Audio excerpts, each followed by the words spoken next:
What's up, guys? Yesterday I posted that I wanted to talk about the fact that it's pretty much always white people that want to tell us how similar other struggles are to the black struggle. And it's also those same white people that want to tell us that everything is the new N-word. Everything can't be the new N-word. No other word has been used as much to hold people down, to enslave people, to make sure that people didn't get ahead in certain ways. No word in our country's history has had that level of discrimination, hate attached to it.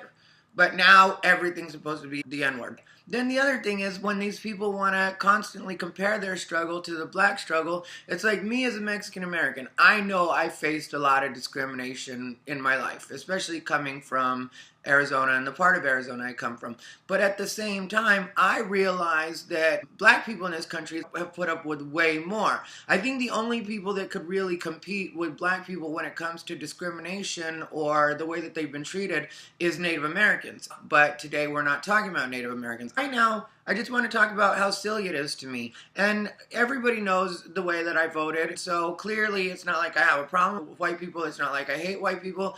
I'm tired of the people that try to tell me what it is I'm supposed to be as a gay man or as a man of color. And that usually tends to be young liberal white people. And again, I have plenty of liberal white friends, but I do draw a line at them telling me what I'm supposed to be offended about or what the new N-word is or how similar their struggle is to what black people went through. Like, I have a roommate that had a roommate, that he's gay, white guy, and that's where this kind of started from originally. And he tried to make a big thing out of it and make it seem like I was the bigot because one time he came home from one of the no hate rallies. And he's like, yeah, I went to the rally today, and it was just like the civil rights movement. It was just like Martin Luther King. These are things he actually said. And I was like, no, it was nothing like Martin Luther King. It's completely different.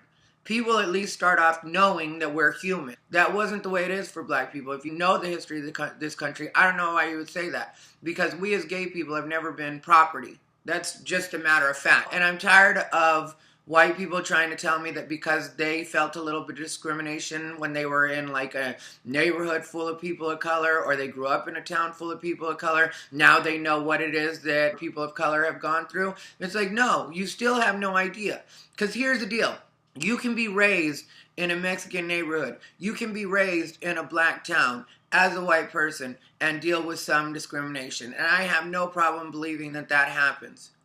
But really, you can always move to another neighborhood or another town and be white again in America.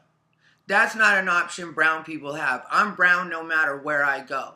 So I'm not going to pretend that we have the same life. And basically what you're telling me is certain parts of my life are bullshit, when all along I've been telling you and your family members that these parts of my life are bullshit. And now that you're having to go through it, suddenly you agree it's bullshit. And now I'm supposed to treat you like you're going through something special. Well, welcome to just being ethnic in America.